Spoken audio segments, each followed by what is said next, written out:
असं दाखवायचं. आईला दाखव. दर गाणं पुढे दाखव ना जरा निवा. आईला दाखव. दर गाणं तू दाखव.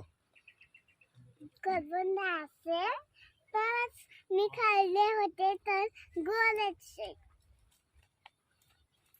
तुझ्याकडे बघा. अन्वी काय खाते तू? कलंगूट. कलिंगड खाते बोल. कलिंगड काय खाते? काय खाते? कलिंगूट.